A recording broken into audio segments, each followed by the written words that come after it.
Okay, October is Breast Cancer Month, World Breast Cancer Month, and to me, it's a personal as well as a professional matter. And as you know, many of you may know, I started my career as a radiation oncologist in training, and we saw kinds of cancer cases, and we had many failures because many times the cases came and in a terminal stage, but we also had a few successes, and my experience there formed the basis, a foundation for what we're doing with the Brain and Body Foundation, and I talk about this in other videos.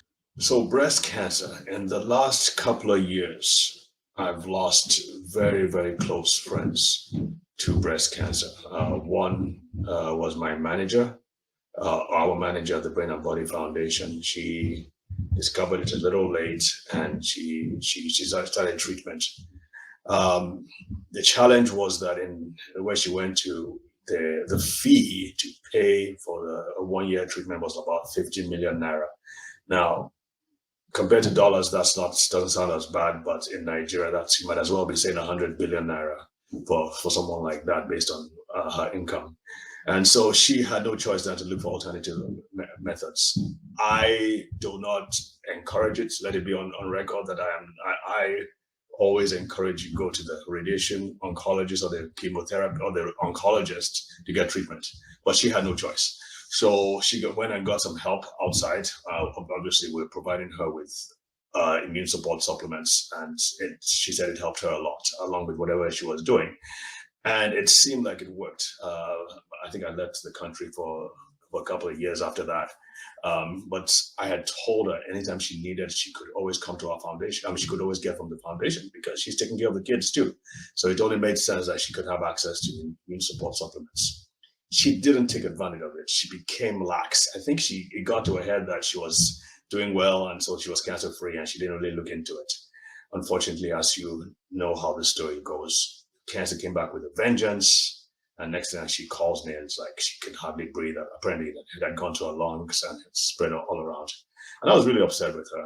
Obviously, I felt very sad, and my sympathy went to her. But I was also upset because this didn't have to happen. She could have, to some degree, kept this thing at bay. She had access to all the immune support supplements, so I wasn't happy about that.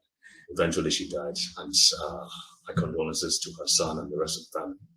The other case was my closest friend, probably the closest friend I've ever had. She didn't tell me. She didn't tell the rest of any member of her family. And by the time she came out with it was already the breast was already a mess. It was already had already passed. It had already spread through the skin. I think it was stage 3 or stage 4, but clearly it was something that she could not hide again. I guess that's why she talked about it. And what saddened me and what broke my heart was that she didn't want my help, and I don't know why she did that. But anyway, long story short, she did receive treatment. Treatment to some degree was very. The doctor said was successful, but it came back, and eventually she lost her life. And I think one of the things I want to bring out from that is the whole attitude. Some people have misplaced beliefs. They feel that maybe they're just going to pray and God is going to heal them, or maybe God doesn't want them to tell anybody about it. Hey, listen, once you have breast cancer, any kind of cancer, you have to fight it with everything you've got, and you have to call in all the resources, your friends and family, especially your close members of your family, and you have to see what you can do to fight it with everything you've got. God is there to support you. But that's not when you now say, "Oh God, I'm just going to leave everything to you and you're going to take care of it." That is not how it's done. We have too many cases of people who made that mistake, and they're not here with us again.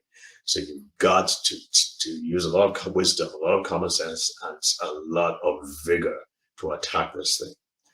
Um, but here's the thing, too. I mean, I did an interview recently with her daughter, who is also dealing with a late stage breast cancer, but she's the complete opposite. She's doing everything that I recommended for her, and much more. She's addressing her mindset. She's addressing her beliefs. She's addressing her diet. She's exercising more. In fact, she used to have, apparently cancer had spread to her spine, and she used to have a lot of back pain. All that's gone. She has lost like 50 pounds. She is full of life. She's full of joy. Her son is getting married in a couple of weeks now, and she is looking forward to traveling to and having fun with the rest of the family. So this is, in my opinion, this is a true success story. So you want to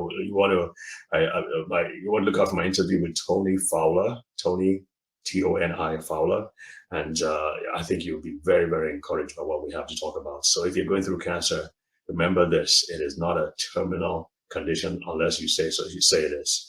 But you have to dig in and be ready to fight for the long haul. Even after you've gotten full remission, your doctor says it's all gone. That's just the beginning. You're thinking 5 years, 10 years, 15 years, 20 years ahead. You want to make sure that those habits and those wins are not reversed.